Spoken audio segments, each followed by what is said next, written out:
Nous entamons donc cette table ronde intitulée Mise en guerre au XXe siècle. Je présente rapidement les participants de cette table ronde. M. Tristan Lecoq, inspecteur général de l'Éducation nationale, groupe Histoire-Géographie, Yannick Lavé, historien, docteur en histoire contemporaine et histoire de l'éducation, Eric Bottero, formateur INSPE de l'Académie d'Aix-Marseille, Stéphanie Dussoulier de Réseau Canopé du site d'Avignon, bienvenue, et puis moi-même avec visite formateur INSPE de l'Académie d'Aix-Marseille.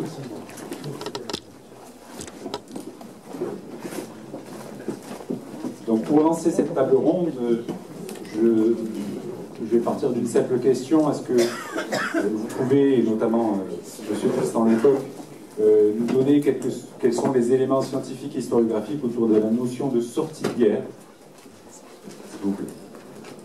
Ouais, si vous voulez. Bonjour à tous, vous m'entendez au fond? Bon, il y a le quart de minute de réverbération syndicale, donc on peut y aller. D'abord, merci, je voudrais remercier sincèrement mes collègues de Canapé, ça commence fort, de Canopé Avignon, d'accord, micro, est-ce qu'ici marche? Ça marche là, c'est bon? C'est bien pour vous, hein? J'aime pas du tout ça. Mes collègues donc de Canopé Avignon, qui travaillent depuis de trop longues années sur ce sujet, de la guerre à l'époque contemporaine, et dont le site pourrait être un élément de complément, non pas de substitution, mais de complément de la formation continue des enseignants, qui est un sujet difficile, pour rester allusif. Et nous avons pensé, Yannick Lavé et moi, ainsi que les professeurs qui nous accompagnent dans cette démarche, je salue Sarah Clavé qui est ici au premier rang, nous avons pensé que, quoi qu'on pense des évolutions de la formation continue, et si je n'en dis rien, c'est parce que vous imaginez ce que j'en pense, nous avons pensé qu'il nous revenait de mettre en place des instruments à la disposition des enseignants pour traiter certains des sujets qui ne sont pas forcément les plus faciles à traiter, que vous puissiez les retrouver. On a choisi 3 thèmes, la résistance, la déportation et les conflits contemporains. Et naturellement, c'est sur ces conflits contemporains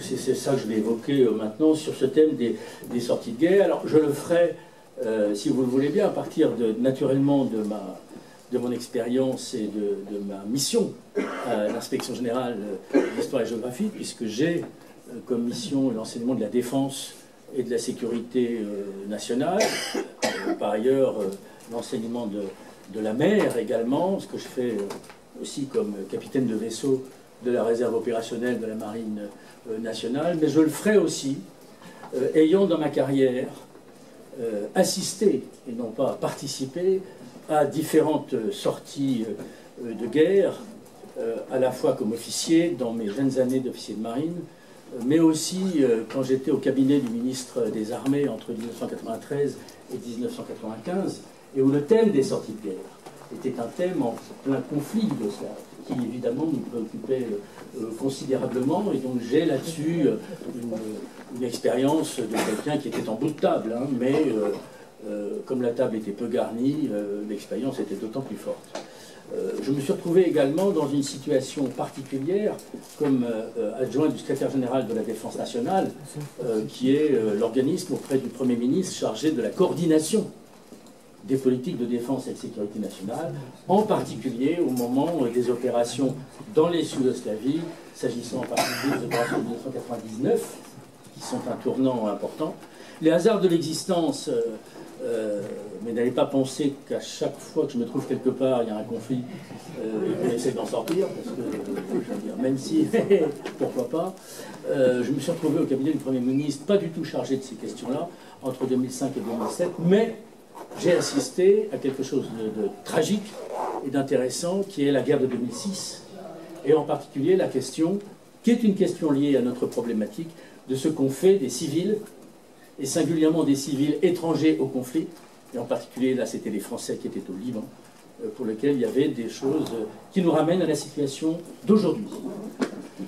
Le thème des sorties de guerre, je vais l'évoquer en 3 temps. D'abord, je vais essayer rapidement de vous montrer qu'il s'agit d'un thème relativement récent dans l'historiographie contemporaine. Alors, relativement récent, je ne parle pas de l'échelle géologique, mais enfin, c'est un thème qui a en gros 10-15 ans. Il y a eu des pionniers, et j'en citerai en particulier un tout à l'heure. Deuxième partie, ce sont des parties très légèrement déséquilibrées, je vous préviens. J'accepterai volontiers des remarques courtoises à ce sujet après l'exposé. Deuxième partie de l'exposé, j'évoquerai une approche très intéressante des sorties de guerre, car en histoire, c'est une approche interdisciplinaire d'une discipline. Je veux dire que le thème des sorties de guerre fait appel à beaucoup de sujets.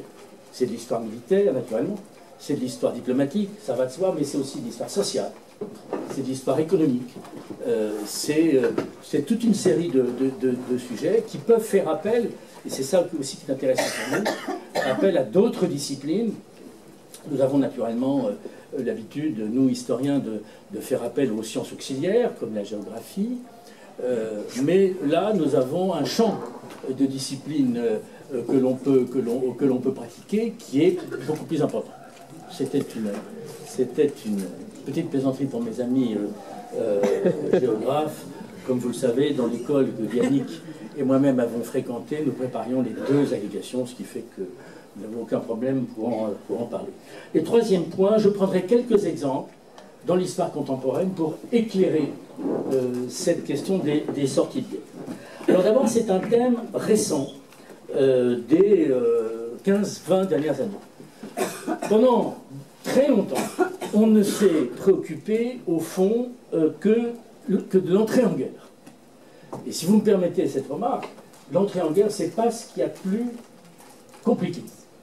Pourquoi? Parce qu'il y a une déclaration de guerre, ou plusieurs, avec des temporalités qui peuvent être successives. Quand on regarde les 2 grands conflits mondiaux, tous les combattants ne commencent pas en août 14.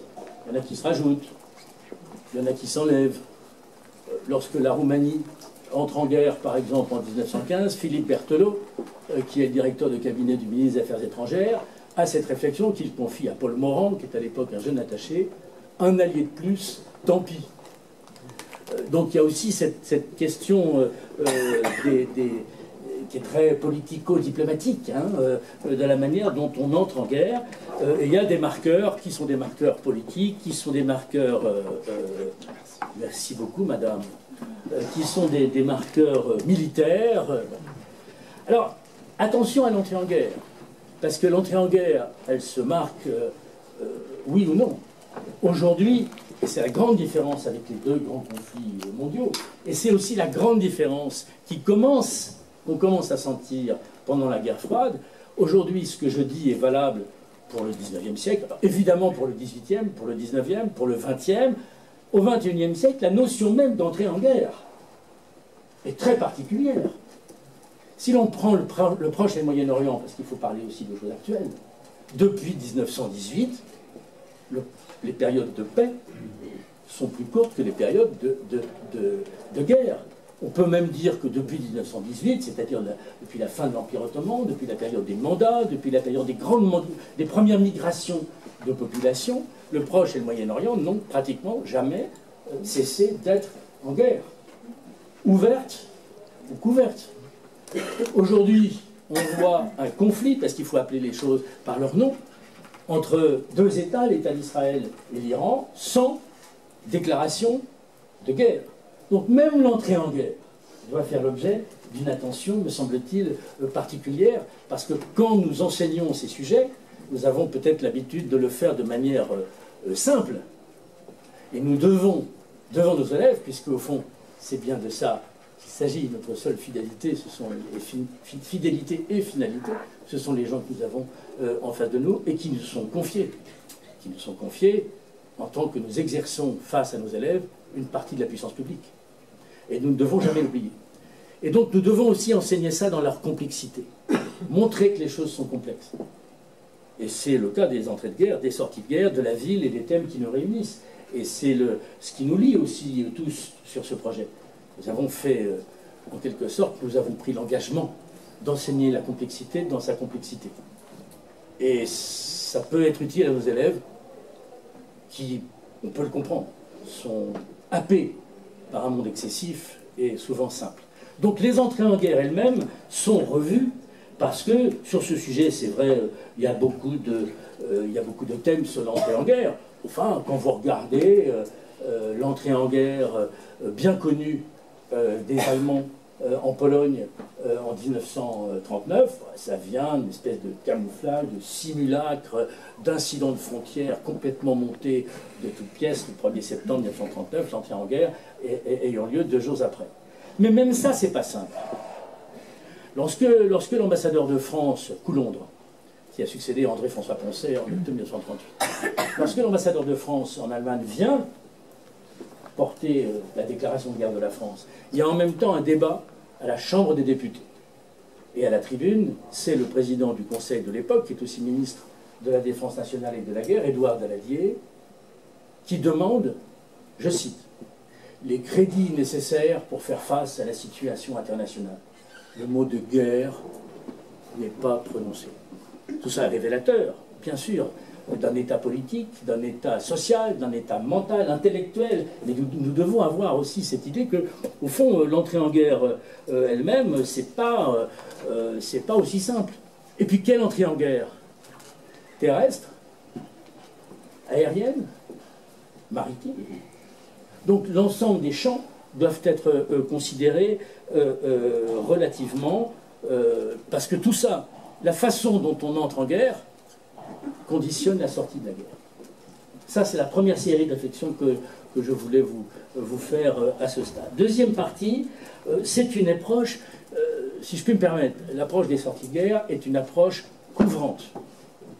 Je veux dire par là que nous avons besoin de donner à nos élèves, et donc les enseignants ont besoin d'être formés à des approches larges de l'histoire, qui permettent de rendre compte non seulement de la complexité, ça c'était le cœur de ma première partie, ça ne vous a pas échappé, mais du temps long, et de la manière dont on peut couvrir à la fois des espaces et des thématiques pour rendre compte d'un objet. L'objet sorti de guerre, ce n'est pas un isolat, ce n'est pas quelque chose qu'on peut traiter sur un coin de table.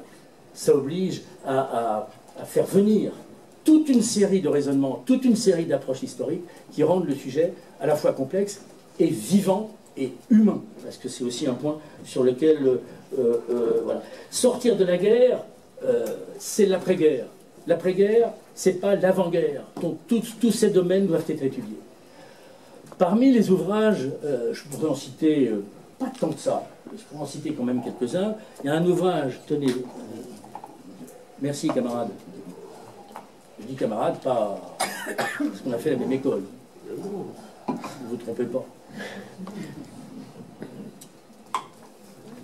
Parmi les ouvrages qu'on peut citer, il y a un ouvrage de quelqu'un avec lequel j'ai fait mes études, donc forcément bon, il a été bien formé, qui s'appelle Olivier Faron, qui est un professeur à Paris 4 en Sorbonne, qui a été administrateur général du CNAM, qui a été recteur de Strasbourg pendant un temps, et qui a rédigé un ouvrage qui s'appelle « Les enfants du deuil » sur les orphelins de guerre.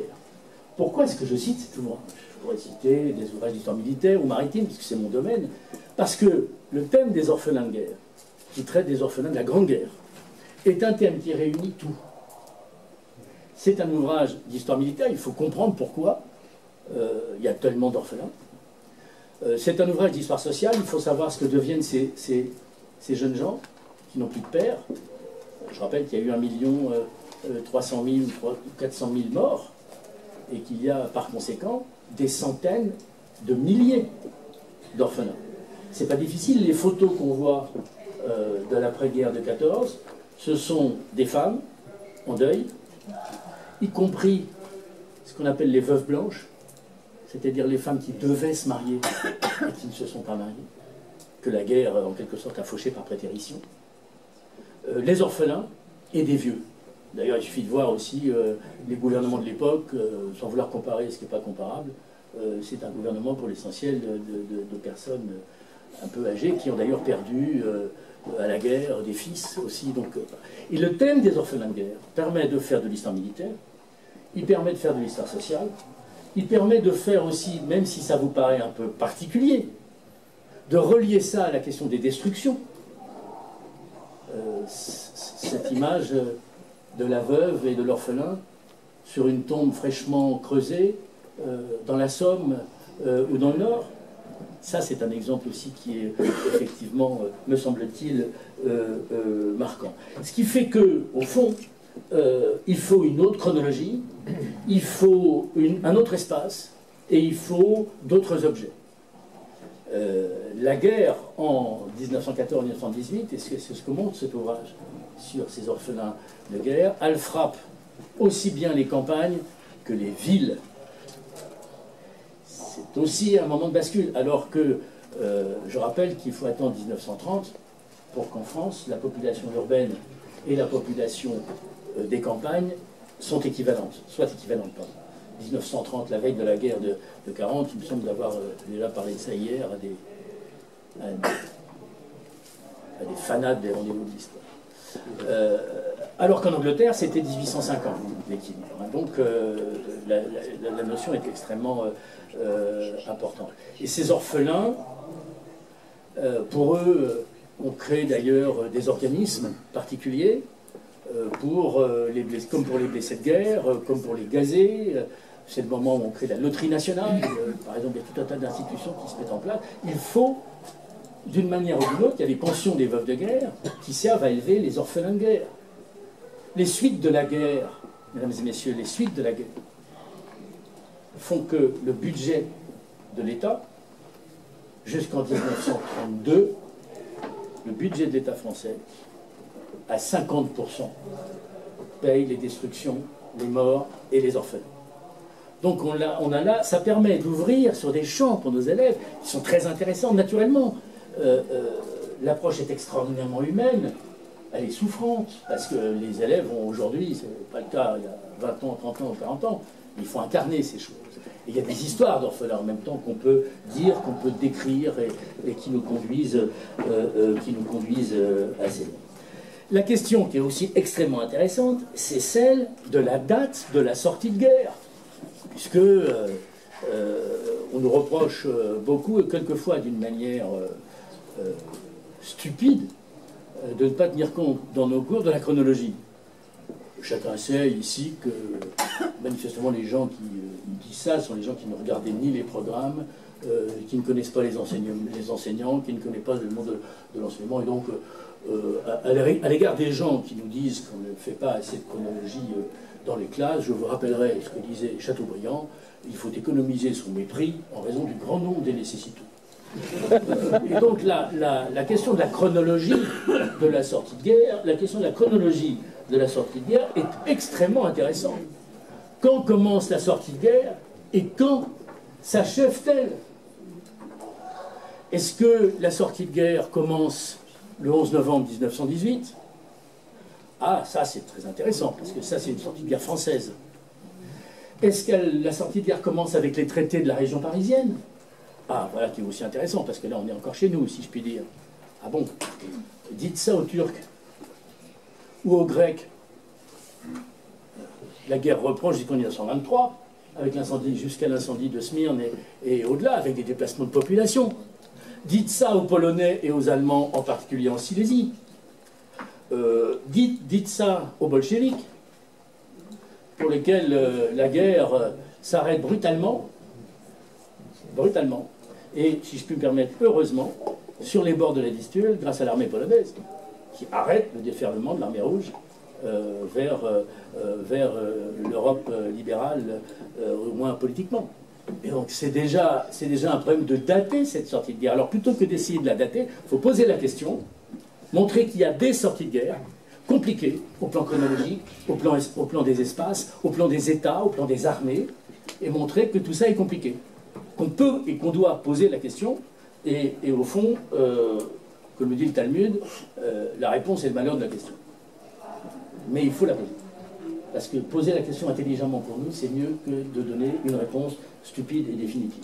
Enfin, c'est mon opinion, vous n'êtes pas obligé de la partager. Regardez par exemple un cas qu'on va étudier, je ne sais plus quand, cet après-midi, demain, j'en sais rien. On va parler de la Finlande. Parce qu'il faut parler de la Finlande, c'est extrêmement intéressant l'histoire de la Finlande. On va parler des Helsinki. Regardez la guerre de Finlande. La guerre de Finlande commence en novembre 1939 et s'arrête le 13 mars 1940. C'est l'invasion de la Finlande par l'armée rouge. À bien des égards, c'est extrêmement intéressant. Je ne veux pas faire de comparaison avec ce qui se passe là dans l'Est de l'Europe, un autre petit pays démocratique envahi par une grande armée d'un État totalitaire. Vous ferez la comparaison vous-même. Regardez l'histoire de la Finlande. Armistice le 13 mars 1940, avec toute une partie du territoire qui est désormais russe, en particulier en Carélie, peu importe. Enfin, pas peu importe, parce que ça débouche directement sur la Baltique et pour des raisons maritimes, les Russes, enfin les Soviétiques, avaient voulu mettre la main là-dessus. Bref, en 1941, c'est l'invasion de l'Union soviétique. Retournement, la Finlande bascule du côté des Allemands, qui d'ailleurs l'arment et profite du fait que les Finlandais, c'est quand même des foutus guerriers. Je vous renvoie au dernier roman de Norek, qui s'appelle Les guerriers du désert, qui est absolument formidable. C'est un roman, mais c'est tout à fait remarquable. Et donc, hop, la Finlande se trouve alliée de l'Allemagne. Ça leur va un peu mieux. Hein. Je veux dire, Mannerheim, Carl Gustav Graf von Mannerheim, Feldmarschall finlandais, parlait admirablement allemand, mais russe aussi. C'est un peu particulier. 1944, retournement. Défaite de l'Allemagne, armistice, et là, la Finlande se retrouve du côté des Russes, pour chasser les Allemands, en particulier dans le nord de la Finlande. Alors, sortie de guerre, entrée de guerre, compliqué. Regardez la Finlande jusqu'à la fin de la Russie soviétique, ce qu'on appelle la finlandisation. La guerre froide y revêt, là aussi, quelque chose de tout à fait particulier. Dernier point, quelques exemples. Sortir de la guerre de 70-71. Je rappelle que la guerre de 70-71 est au programme des classes de 4e et des classes de première. Et en fait, la guerre de 70-71, c'est pas une guerre. C'est 3 guerres, avec 3 entrées en guerre particulières. La guerre impériale, qui s'achève à Sedan, décidément cette ville, voilà, qui s'achève à Sedan avec la capitulation de Napoléon III. Et là, la sortie de la guerre, la question de la sortie de guerre se pose. Elle est passionnante, parce que le 4 septembre, c'est la fin du Second Empire et l'arrivée d'un gouvernement provisoire qui va continuer la guerre. Donc, deuxième guerre, une guerre impériale, une guerre républicaine, qu'on appelle déjà la guerre de défense nationale. C'est intéressant. Et là aussi, armistice. Parce que la reconstitution d'une deuxième armée est compliquée. Et alors ici, il y a probablement il y a beaucoup de jeunes et de moins jeunes et de tout ce que vous voulez qui viennent de cette académie, et c'est l'armée de la Loire. Ici, on s'est battu en 1874. Alors, on va citer Parthenay, Loigny-la-Bataille, Coulmiers, seule victoire de Chanzy pendant la guerre de 70-71. Bon, ben, il faut faire l'armistice, il faut sortir. Ah oui, mais tout le monde n'est pas d'accord pour sortir, en particulier certaines villes de l'intérieur. Et puis tout le monde n'est pas d'accord avec le gouvernement provisoire, d'où troisième guerre, qui est une guerre civile cette fois, la commune. Alors, drôle de guerre celle-là, contre soi, sous les yeux des Allemands, qui à la jumelle voient les combats et les fusils jusqu'au fusil et les Père-Lachaise. Donc la sortie de guerre, elle est extrêmement compliquée. Une armée du gouvernement légal, républicain, mais qui a dû reprendre Paris. Les armes à la main. Alors on peut appeler ça comme vous voulez, enfin ça ressemble quand même fichtrement à une guerre civile. Un gouvernement qui commence sa légitimité en tirant contre sa propre population. Et 3, les Allemands qui occupent, il ne faut quand même jamais l'oublier, il n'y a pas qu'en 14-18 ils ont occupé, qui occupent le pays. D'où difficile sortie de guerre. Deuxième exemple, les États-Unis et les sorties de guerre. Ça, c'est un thème magique, formidable. Comment les États-Unis sortent-ils de la guerre en 1918-1920 ? Comment sortent-ils de la guerre entre 1945 et 1948 ? Et puisque vous me posez la question Pardon? Puisque vous me posez la question, pourquoi je prends ces dates 1918, 1920 et 1945, 1948, je vais vous répondre. Ne me remerciez pas. 1918, c'est la fin des combats. Mais c'est aussi l'armistice et, un an après, sur des bases américaines, en bonne partie, le traité de Versailles. Et c'est la Société des Nations. Avec la Société des Nations, vous avez un pacte qu'on appelle le Covenant, qui est signé par les Britanniques, les Français et les Américains, et dont l'application est soumise à la ratification du traité portant institution de la Société des Nations. Que dit ce Covenant? Ce Covenant prévoit une intervention des troupes américaines en Europe au cas où la France ou l'Angleterre seraient menacées. Ça vous rappelle vaguement quelque chose.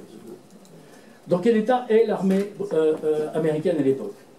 La marine, elle est déjà la troisième du monde en 1914. Comme il n'y a plus de marine allemande, elle est la deuxième et bientôt la première. L'armée de terre américaine, en 1917, quand les Américains rentrent en guerre, ils sont habitués à se battre contre des Espagnols, des Mexicains ou des Sioux. Je n'ai rien contre personne, mais ce n'est pas exactement la même chose que de se battre en 1917 contre le 9e régiment de la garde prussienne, si vous voyez ce que je veux dire. Entre 1914, 1917, 1918, les États-Unis mettent en point une armée qui, en 1918, est la deuxième du monde. Partis avec 100 000 hommes, ils arrivent avec une armée entièrement efficace. Comment est-elle équipée? D'où viennent les canons de 75 mm à frein hydropneumatique sans recul? D'où viennent les mitrailleuses? D'où viennent les avions? De la France. C'est la France qui équipe et qui entraîne l'armée américaine. Entièrement. Qu'est-ce qui se passe ensuite?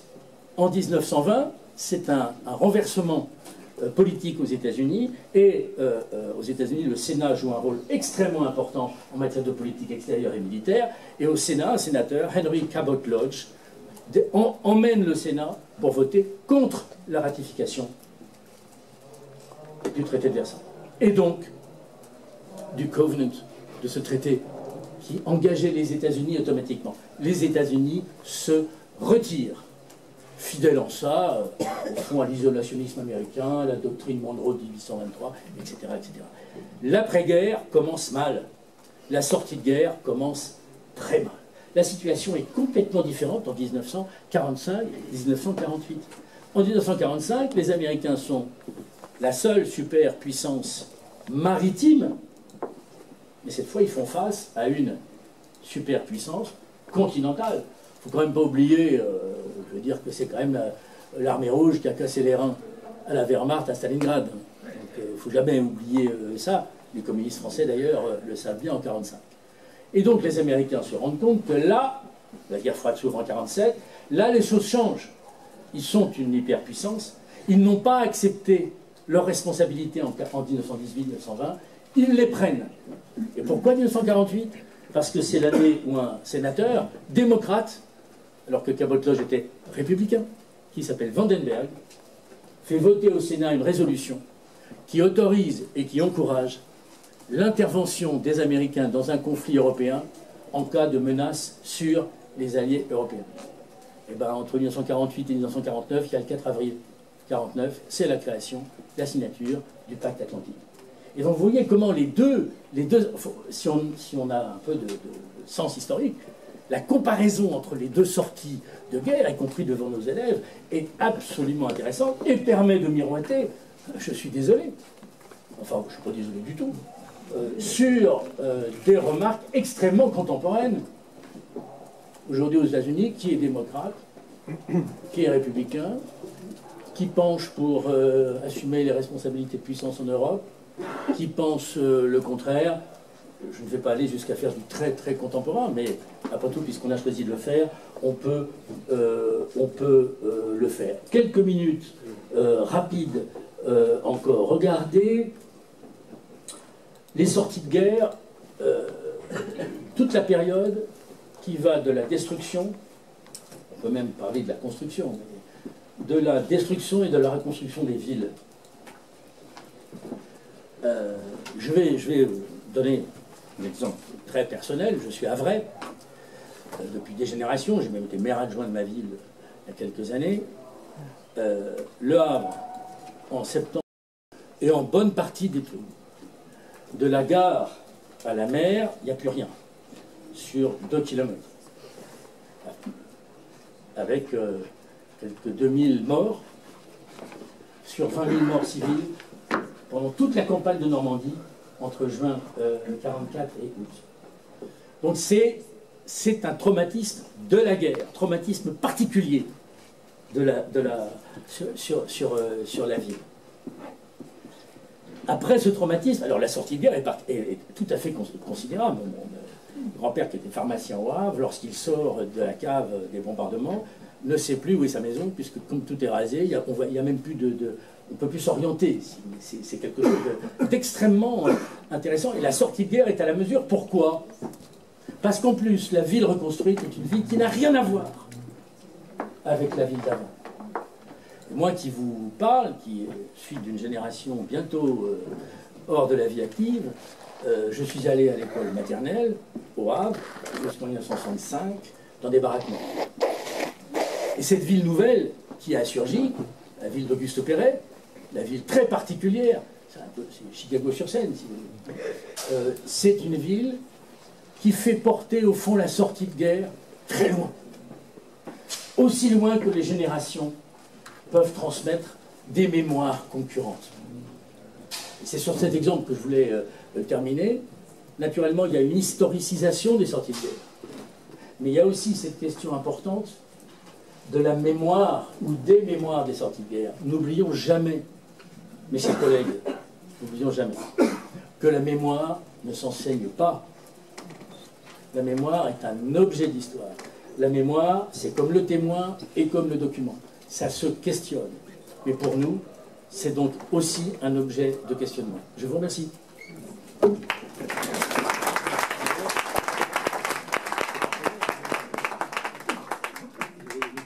Merci, monsieur le secrétaire général.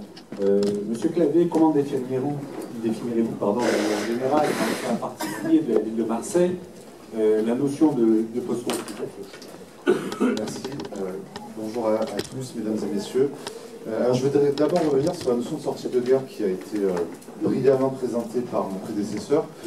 Je voudrais vous expliquer pourquoi je considère que c'est un concept opératoire et pertinent aujourd'hui en histoire. Alors, je vois 5 ou 6 raisons essentielles. La première raison, c'est parce qu'il permet de mettre l'accent sur la longue durée. Et même la très longue durée, j'y reviendrai dans quelques minutes. Parce que la sortie de guerre, vous l'avez compris, est un processus très long, sinueux, avec la difficulté à identifier des dates de début et de fin, j'y reviendrai. Deuxième raison qui me semble essentielle, et qu'on verra aussi pour Marseille, c'est parce que ce concept permet de mettre l'accent sur la diversité des acteurs. Et vous savez que si on ne fait pas d'histoire sans chronologie, comme l'a rappelé M. le secrétaire général, on ne la fait pas non plus sans les acteurs, c'est-à-dire les États, les armées, mais aussi la population civile dans toute cette diversité. Et le cas de Marseille illustrera, puisqu'évidemment, participe aussi à la libération des femmes et des soldats venus des colonies d'Afrique. Troisième raison essentielle, parce que ce concept permet de placer au centre de la réflexion la ville. C'est ce qui nous occupe ce matin. Pourquoi la ville? Parce que ce sont des espaces stratégiques convoités par tous les belligérants, que ce soit ceux qui attaquent ou ceux qui veulent évidemment se défendre, faire partir les occupants. Quatrième raison essentielle, ce concept est souple. Et vous savez que en histoire, on se méfie toujours des concepts, on les utilise avec raison, on pourrait le dire, parce qu'il existe bien entendu des similitudes et des parallèles, ce qui permet justement de conceptualiser, mais en histoire, chaque conflit, chaque cas est un élément particulier. D'où l'utilisation du pluriel qui a été rappelé aussi par mon prédécesseur, et aujourd'hui les historiens depuis une dizaine, une quinzaine d'années utilisent la notion de sortie de guerre au pluriel. Ce sont les sorties de guerre et rarement la sortie de guerre. Cinquième raison qui me semble importante à souligner, et c'est aussi ce qui nous occupe cette matinée, et j'y suis très attaché comme historien, comme professeur en CPGE et ayant longtemps enseigné dans le secondaire. Ce concept est une grille de lecture essentielle pour les programmes du collège, du lycée, même du cycle 3 à l'école primaire, parce qu'il permet de rendre concrète l'étude de la guerre, mais aussi d'intégrer une articulation entre le cadre national, européen, mondial, et aussi les ressources locales. Et on en parlera tout à l'heure avec la plateforme, évidemment, que nous voulons vous présenter ce matin. Et sixième raison aussi, cela a été aussi rappelé, c'est un concept pluridisciplinaire. Alors là, pour le coup, aussi en dehors de l'histoire, puisqu'il permet aussi de faire de la géographie, de la géopolitique. D'ailleurs, je tiens à souligner que nos collègues et néanmoins amis géographes travaillent beaucoup sur ce concept de ville en guerre. Il manie même des concepts, alors nous en histoire on ne l'utilise pas trop, mais par exemple le concept d'urbicide, notamment utilisé une des premières fois, me semble, à propos de Grozny, puisque vous parlez des espaces post-communistes. Bon. Même la sociologie, l'anthropologie, la question du deuil, évidemment, est essentielle, de la reconstruction morale, psychologique, voire philosophique. Alors, première étape dans une sortie de guerre, c'est la libération militaire. Et elle est indispensable. Et je voudrais prendre ici l'exemple de la France à l'été 1944, et en particulier le cas de Marseille, que vous avez ici sous les yeux. Alors, voilà, l'idée c'est de vous expliquer aussi que cette plateforme que nous portons avec mes collègues de Canopée et d'Inspection Générale part d'un ancrage local, donc ici l'Académie d'Aix-Marseille. Et le cas de Marseille a été beaucoup travaillé, mais paradoxalement, il y a peu de synthèses qui ont été produites à ce jour. Alors ce qu'il faut rappeler d'abord, pourquoi Marseille est particulièrement ciblée à l'été 1944, d'abord parce que c'est une ville stratégique. Elle est occupée par les Allemands depuis évidemment la fin de l'année 1942. Vous le savez, elle a fait l'objet d'une très grande rafle au début de l'année 1943 qui a vraiment traumatisé des générations de Marseillais qui encore s'en souviennent aujourd'hui, avec le dynamitage de l'essentiel des quartiers derrière le Vieux-Port, le quartier du Panier. Et ensuite, lorsque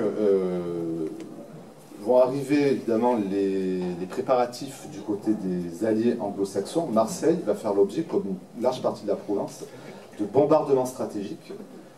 Concept, alors là, qui vient de la Première Guerre mondiale pour l'essentiel, où les villes sont systématiquement tapissées de bombes, évidemment, pour préparer la libération sur le terrain. Et l'inspecteur Jean vous a rappelé tout à l'heure aussi que quand on parle de sortie de guerre, il faut savoir de quelle guerre on parle. Il y a la guerre aérienne, bien entendu, navale aussi, et puis au sol, avec l'infanterie.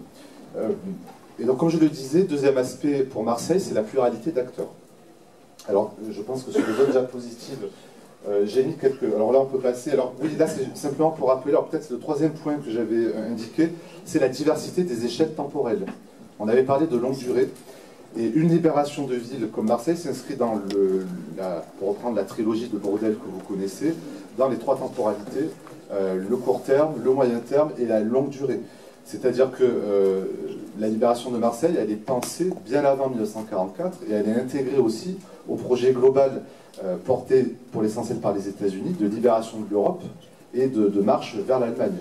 Et donc cette carte, évidemment, permet de rappeler que Marseille, vous voyez, est un point parmi d'autres dans un jeu mondial beaucoup plus large. Et là, ici, on se limite évidemment à l'Europe. Alors si on revient sur les quelques photographies, merci. Alors voilà, ça c'est un des bombardements les plus considérables, avec plusieurs centaines de morts, donc le 27 mai 1944. Donc c'est un cliché d'origine pris par le bombardier américain qui donc tapisse la ville. Et vous reconnaissez bien sur cette photographie aérienne le Vieux-Port et puis évidemment toute l'extension industrielle vers le nord, vers les quartiers de la Joliette. Alors ça, c'est fait pour préparer la libération qui a lieu à partir du 15 août dans le cadre de l'opération Dragoon, de la libération en Provence, menée par l'armée américaine, mais avec évidemment la fameuse armée B, une armée française qu'avait obtenue le général de Gaulle, et donc ce sont essentiellement des Français qui vont libérer Marseille, et à peu près la moitié des soldats sont des soldats coloniaux pour l'essentiel, voilà, on appelait les indigènes, donc des Maghrébins, en particulier de la 3e division d'infanterie algérienne et des tabors marocains. Et alors voilà, si on regarde des photographies, cette pluralité d'acteurs, vous la voyez, alors c'est des photographies qui viennent de collections privées, qui sont assez faciles à trouver aussi, qui sont archivées notamment par le ministère des Armées, et que vous retrouverez dans quelques temps sur notre site, sur la plateforme de Canopée. Et donc là, vous voyez de simples individus, des civils, alors soit intégrés dans la résistance, en particulier dans les FTP, tendance communiste, comme vous le savez, soit une tendance gaulliste, soit qui se sont mis dans les combats de manière spontanée. Alors ces combats vont durer une semaine, du 21 au 28 août, en même temps que Paris d'ailleurs. Et là, vous avez des hommes, vous voyez, donc là, c'est un cliché pris sur le fait dans les rues. Vous avez aussi, alors si on continue, alors voilà, au même moment à Paris, on va retrouver quelque chose d'essentiel, et là c'est typiquement français, c'est le recours aux barricades, pour prendre le contrôle de la rue. C'est une spécificité française qui a été très travaillée par l'historiographie. Alors paradoxalement, d'abord par l'historiographie anglo-saxonne, qui s'est beaucoup intéressée à nos façons de faire. Et ça, évidemment, ça va revenir en force, vous voyez, dans les processus de libération, parce que l'idée, c'est qu'aussi le peuple, la population, se réapproprie sa ville. Et il y a même un aspect aussi psychologique, c'est de dire qu'on s'est aussi libéré par nous-mêmes, et pas uniquement par l'aide décisive de l'armée. Et donc à Paris, vous voyez, il y a donc l'humanité qui se met à reparaître évidemment à ce moment-là, fin août 1944, et donc vous avez l'appel aux barricades. Voilà. Voilà ici quelques exemples de barricades, et on a la même chose à Marseille. Alors je pense que j'ai trouvé une photo, voilà, ici vous voyez, alors on les fait avec les moyens du bord, mais ça vous en avez des dizaines qui sont dressés de manière spontanée dans les rues, et qui vont aider la progression de l'armée de libération, pour donc faire sortir les Allemands de la ville. Et puis nous avons aussi la participation des femmes. Alors évidemment, elles sont minoritaires. J'ai pris quelques exemples ici. Là aussi, vous voyez, ce sont des photographies qui ont été prises sur le vif. Mais là aussi, les femmes sont intégrées aux luttes, aux luttes populaires en quelque sorte. Ce n'est pas une nouveauté, mais c'est particulièrement marqué dans les processus de libération. On l'a à Marseille, on a la même chose aussi à Paris et dans d'autres villes libérées au cours de l'été 1944. Et vous voyez ici cette image, le fameux défilé de la victoire sur le Vieux-Port avec le général Montsabert et puis évidemment toute l'armée, y compris les tirailleurs. Les femmes sont aussi mises à l'honneur ce 29 août 1944. Et puis, donc je vous l'avais dit, un acteur particulier. Et il faut en parler parce que la France à cette époque possède encore un empire colonial, bien entendu, et vous savez que les tirailleurs, alors le terme est très générique, j'ai pas le temps d'y revenir, mais les soldats indigènes, comme on les appelle à l'époque, ont joué un rôle essentiel, en particulier dans cet événement-là qui a été décisif, le 25 août 1944. Ce sont eux qui sont montés à l'assaut de la basilique de Notre-Dame de la Garde sous les feux ennemis, parce qu'il faut imaginer que à ce moment-là, les Allemands tiennent évidemment la basilique, ils ont même installé une batterie, et ils ont aussi des batteries sur l'archipel du Frioul. Et ils tirent depuis le Frioul, évidemment, sur les soldats qui montent à l'assaut. Et on le voit même encore aujourd'hui. Alors il y a encore une autre diapositive. Voilà. Là, je suis allé refaire des photos récemment. C'est resté un lieu de mémoire pour les Marseillais. Donc vous avez, vous voyez, sur la façade de la basilique, vous avez encore les tirs de ce jour du 25 août. Et c'est resté un élément essentiel. Oui, voilà. Et l'inspecteur Jean me fait remarquer, alors on peut remettre la photo précédente, en effet, ils sont équipés par l'armée américaine. Ce qu'il vous a aussi expliqué tout à l'heure, c'est largement fait évidemment sous le patronage des États-Unis, et on le voit bien ici en effet sur cette photographie. Donc ça, c'est le... J'en dis pas plus, parce que l'heure tourne, mais donc le premier point, c'est la libération militaire. Deuxième aspect essentiel, vous avez aussi des enjeux politiques. C'est-à-dire là, la question de la restauration, de la refondation républicaine, et la question qu'on peut aussi se poser, c'est jusqu'à quelle date cela va se passer. Alors classiquement, on va utiliser les dates de l'épuration légale. Alors là aussi, les termes d'épuration sont... légales, pas légales, sont très discutés par l'historiographie aujourd'hui. On préfère une conférence en soi là-dessus. Simplement retenez qu'il n'y a pas de date définie. En général, on va jusqu'à la fin des années 40, au début des années 1950, avec la mise en place de la 4ème République et les conflits locaux, et à Marseille en particulier, des conflits très forts entre les communistes, les socialistes, parce qu'eux, ils ont participé évidemment largement à la libération de la ville, et les gaullistes, évidemment, à ce moment-là. Troisième aspect sur lequel je voudrais insister, et en particulier pour le XXe siècle, le changement majeur, c'est l'émergence d'un droit international qui va essayer d'accompagner le processus de sortie de guerre en appui ou en complément des États. Et c'est pour ça que des négociations vont s'engager, parfois dès le début du conflit, et par exemple pour la Seconde Guerre mondiale, la Charte de l'Atlantique, entre Roosevelt et Churchill, c'est 1941, vous voyez, avant même qu'on envisage quoi que ce soit en termes d'opérations terrestres en Europe, et avant même, évidemment, enfin, au moment de l'invasion de l'URSS par l'Allemagne. Après la Première Guerre mondiale, donc dans les années 1918-1919, c'est l'émergence du wilsonisme. grand principe qui va structurer une partie des relations internationales durant toute la première moitié du XXe siècle, avec notamment la création de la SDN et l'invention d'un concept juridique international, la sécurité collective. Alors, je vais dire pour le pire et pour le meilleur, parce qu'évidemment, comme on le sait, la réussite voilà, était assez moyenne. Mais l'objectif quand même de la SDN et de Wilson, c'était quand même d'établir des règles du droit international et d'aider la sortie de guerre après 1918. Et comme on vous l'a rappelé tout à l'heure, la sortie de guerre semble impossible après 1918, et notamment alors, les travaux d'Olivier Farron sur le deuil. On peut citer aussi ceux de Bruno Cabane, j'y ai pensé quand vous l'avez cité, sur la difficulté à se reconstruire. Et justement, la Troisième République en France va légiférer, beaucoup légiférer. Je crois que c'est dès 1917 la création du statut de pupille de la nation. Donc vous voyez, c'est avant même la fin du conflit. Déjà, on anticipe ces questions de deuil à grande échelle dans la société. Et évidemment, ça va durer durant tout l'entre-deux-guerres. Et le concept même d'entre-deux-guerres, vous le savez, est lui aussi aujourd'hui remis en cause. Vous avez des historiens aujourd'hui qui argumentent, et me semble-t-il de manière pertinente, pour expliquer que peut-être on ne devrait plus l'utiliser. Et je fais une petite digression parce qu'on parlait de longue durée, mais je ne vais pas développer parce que là, on ne va pas s'en sortir, mais le concept de sortie de guerre, il peut s'appliquer à toutes les périodes de l'histoire. Je suis aussi antiquisant de formation et j'ai eu l'occasion d'y réfléchir assez récemment, et pour tout dire, en préparant la table ronde d'aujourd'hui, mais les Romains eux-mêmes y réfléchissaient. Par exemple, vous avez le cycle des guerres puniques. Il n'y a pas vraiment de sortie de guerre entre la première et la deuxième guerre punique. En fait, c'est qu'un état de préparation, c'est la paix armée, si vous voulez, un peu comme entre 1918 et voilà, et 1939, voire 1936 pour l'Espagne, ou 1937 pour le vrai début de la guerre en Asie. Pareil, même chose pour le Moyen-Âge. Les médiévistes aussi ont beaucoup travaillé dessus, mais la notion de guerre de 100 ans, aujourd'hui, elle est très remise en cause. Alors on a tous appris à l'école, et c'est toujours utilisé de cette manière dans les programmes scolaires, donc 1337-1453, la fin de la guerre de 100 ans, mais en réalité, les médiévistes vont vous dire qu'il y a déjà une première guerre de 100 ans au XIIe siècle, qui va durer un siècle et demi, qui est déjà le premier affrontement entre les Plantagenets et les premiers rois capétiens qui ont essayé d'affirmer la souveraineté nationale et royale donc à ce moment-là, et puis elle se prolonge après.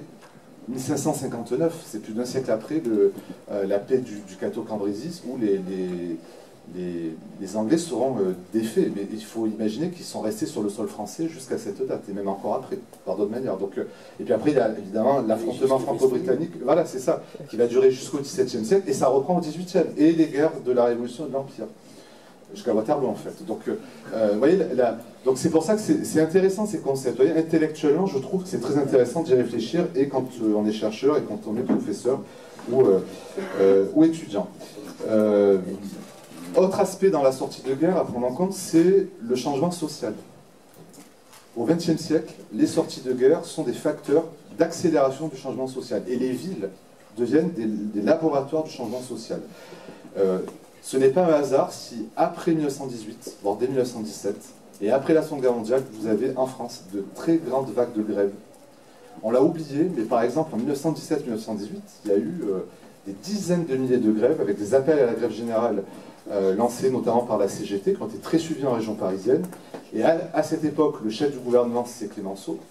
Et Clémenceau, qui pourtant n'est pas réputé pour avoir été dans un très grand dialogue avant-guerre face aux mouvements sociaux, a été obligé de négocier, de lâcher du lest, parce que ça mettait en péril l'effort de guerre, parce que ce sont les usines d'armement qui étaient touchées.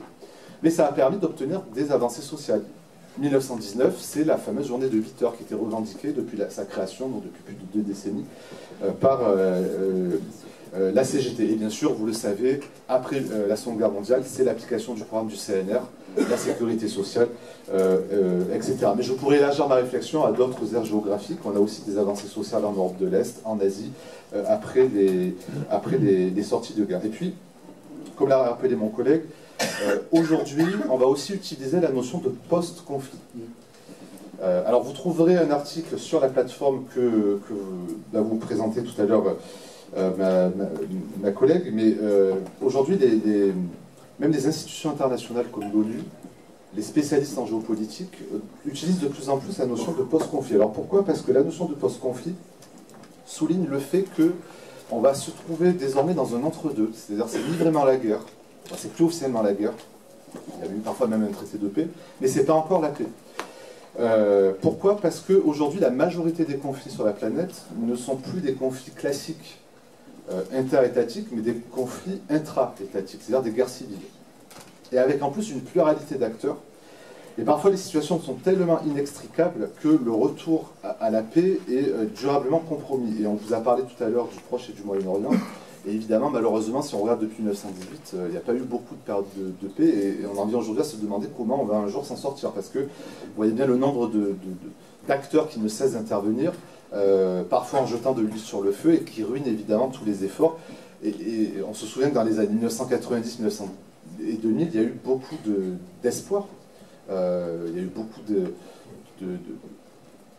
d'avancées qui avaient été faites par la communauté internationale, l'Union européenne aussi, qui est pourtant un nain diplomatique sur la scène internationale qui s'était beaucoup impliqué, et malheureusement, régulièrement, on a un grand retour en arrière. Et donc cette notion de post-conflit, on peut à mon avis aussi l'utiliser pour les conflits actuels. On le voit pour les États-Unis, par exemple, quand ils se sont retirés d'Irak et d'Afghanistan, ou même les difficultés aujourd'hui encore en Afrique de l'Est.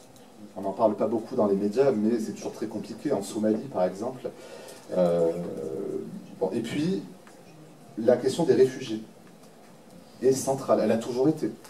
La création du HCR, vous le savez, c'est l'ONU, donc c'est après la Seconde Guerre mondiale, mais déjà, la question des réfugiés intéresse les institutions internationales dès le XIXe siècle.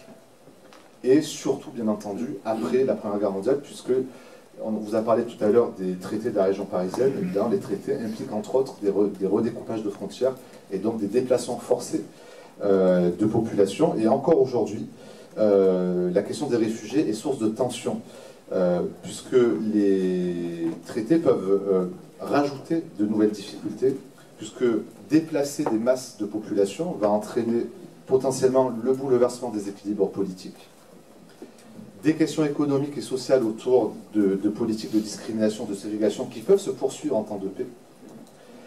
Je pense notamment à certains cas précis en Afrique subsaharienne, et aussi des questions foncières, la récupération des terres et le partage des terres. Et d'ailleurs, les déplacés et les réfugiés ne souhaitent pas toujours revenir dans leur région d'origine, ce qui pose évidemment d'autres problèmes aujourd'hui dans le cadre du droit international. Et puis, je voudrais terminer sur la question de l'État. Les États peuvent faire obstacle au retour de la paix. Alors, ça a été travaillé par les géographes et les spécialistes de géopolitique. Mais certains États voisins dans une région en difficulté peuvent essayer, vous voyez, de tirer leur épingle du jeu pour faire avancer leur propre agenda géopolitique. Je pense en particulier aujourd'hui au Kosovo, qui reste un État menacé parce qu'il est tout jeune, vous le savez, tout récent. Et aujourd'hui, on voit encore des formes d'ingérence de la Serbie, de l'Albanie voisine, ou encore au Sri Lanka, pour changer d'aire géographique, avec une politique d'ingérence de l'Inde. Voilà. Donc j'en ai terminé, je vous remercie.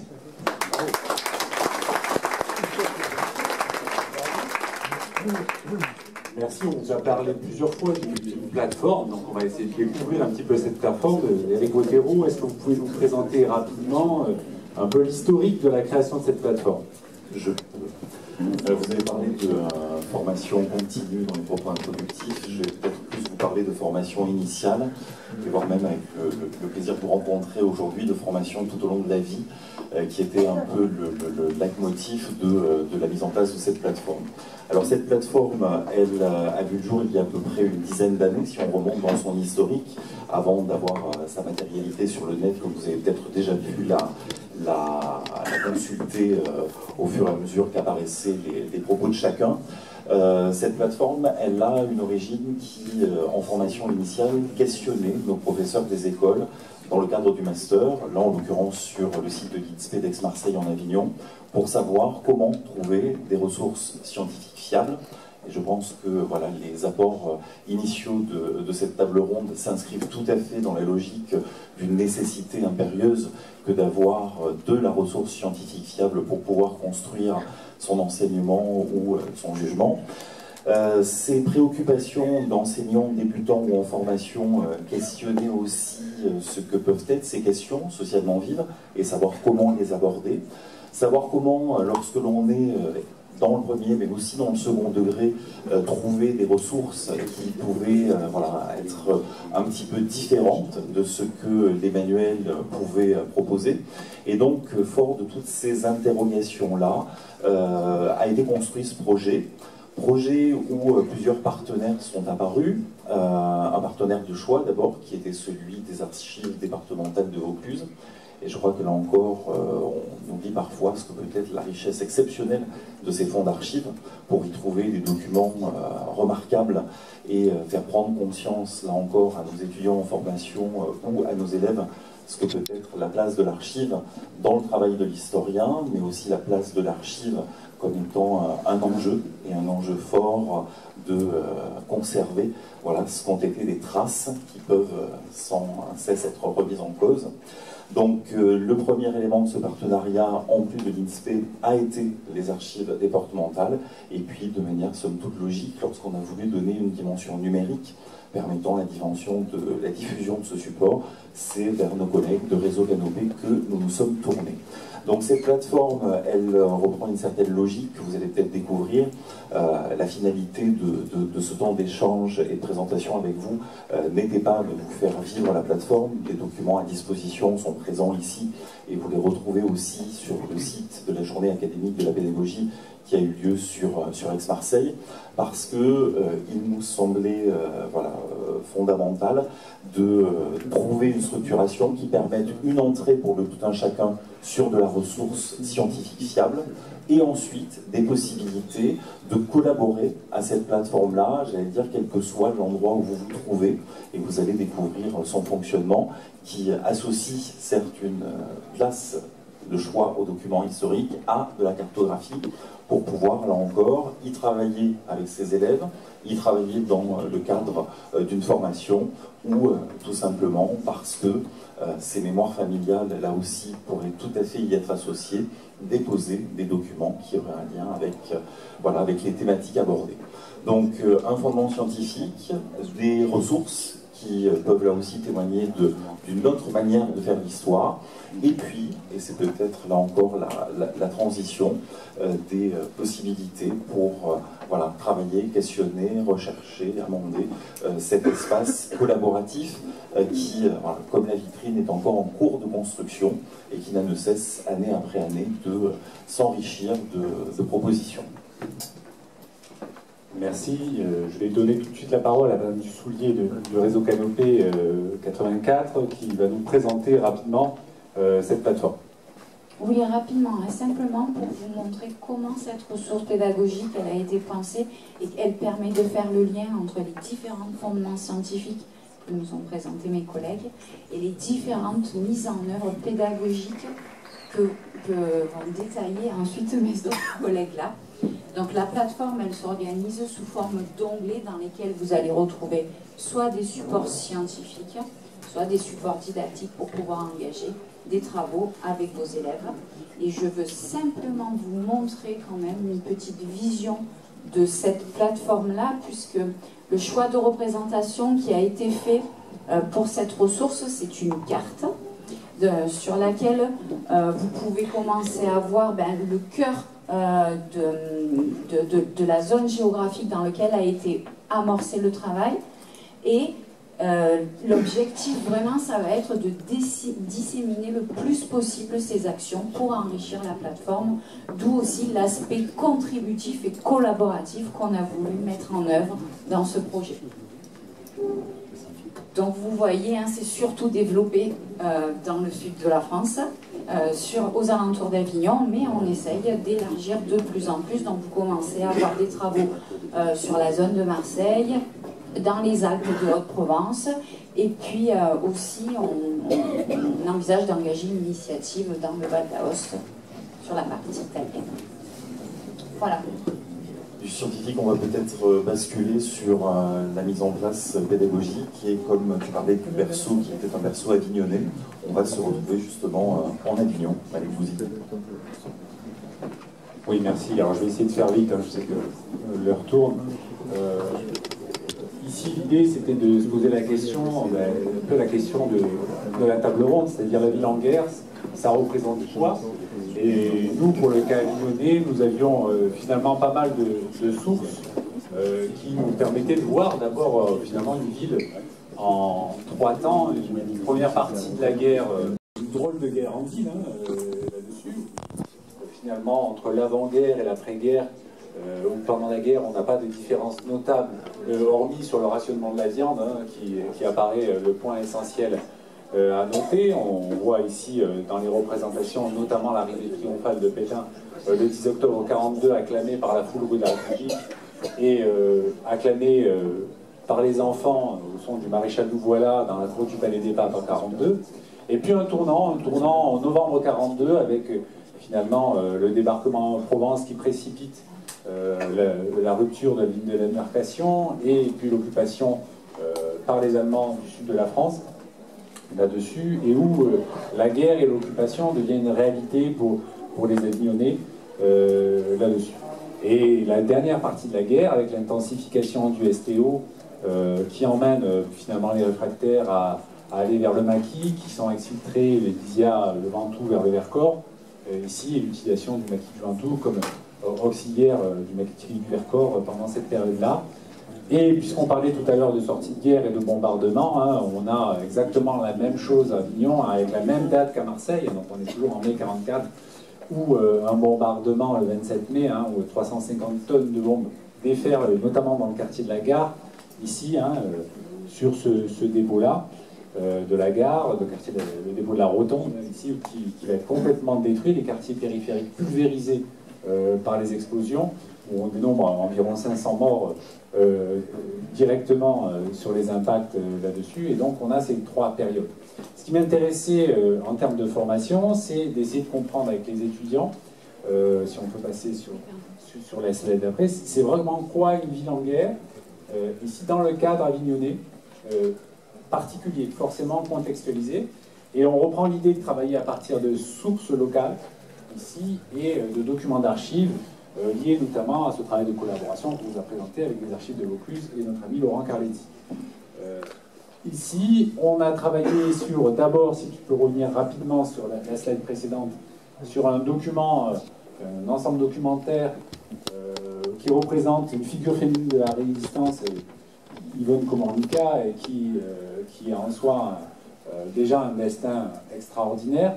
Ici, Vosgienne qui fait ses études à Paris et puis qui va, à la suite du début de la guerre, venir s'installer à Avignon, qui va d'abord faire partie du service social et ensuite qui va écouter Radio Londres, qui va faire partie, gérer toute la propagande pour jusqu'à mener la direction de Mon Combat, ici, là-dessus, du groupe de résistants, avant d'être arrêté et déporté à la fin de la guerre. Là-dessus. Donc, cette étape, on avait fait un travail en 4 étapes, la découverte du dossier documentaire, ensuite l'étude comparée des programmes, cycle 3, cycle 4, mais aussi lycée professionnel. On ne parle pas assez de ce qu'on peut enseigner aussi dans le lycée professionnel, c'est aussi très important à proposer. Des propositions de séquences, et puis comme mes étudiants sont en stage pratique dans les établissements, et bien, ils ont pu tester ce qu'ils ont produit à l'INSPE d'Avignon dans le cadre de leur classe et avec un retour réflexif. Le deuxième objet qui est en cours, c'est un objet vraiment qu'on a commencé cette année sur la slide prochaine. Ici, c'était l'idée, dans mes recherches, je suis tombé sur un documentaire d'une 15aine de minutes où il y a tout un travail à partir des archives de la ville d'Avignon et des archives de Vaucluse où on présente l'occupation et l'implantation du régime de Vichy et l'occupation allemande à partir des lieux, c'est-à-dire rue par rue, il y a, voilà, dans cette pharmacie-là, il y avait un milicien, etc., etc. Et donc l'idée, c'était de cartographier un petit peu ce qui était vraiment la guerre dans une ville, à partir des rues. On s'aperçoit par exemple qu'à Avignon, rue de l'Horloge, eh bien, vous aviez 3 bars dans lesquels se réunissaient les miliciens, là-dessus, mais 2 rues plus loin, eh bien, il y avait un immeuble qui abritait des résistants. Alors c'est assez rigolo de voir que la proximité entre les deux, concrètement dans la ville, là-dessus. Donc on est parti de ces documents d'archives qu'on est en train de répertorier dans la ville d'Avignon, de situer précisément dans la ville d'Avignon. Donc tout un travail de localisation. Les étudiants vont fabriquer des notices par rapport à chaque document d'archives là-dessus, et donc ensuite proposer comment on peut les exploiter dans la classe par rapport à ces questions-là là-dessus. Donc ce travail est en cours. On vous a mis les références là-dessus. Et ce qui était très intéressant dans ce documentaire, c'est qu'on présente les lieux pendant la guerre et on fait la comparaison avec comment le lieu est occupé aujourd'hui. Par exemple, je vous parlais de l'angle de la place Pie à Avignon et de la rue Carnot. Eh bien, il y a un laboratoire aujourd'hui d'analyse, alors qu'à l'époque, il y avait une librairie sous la propagande du régime de Vichy là-dessus.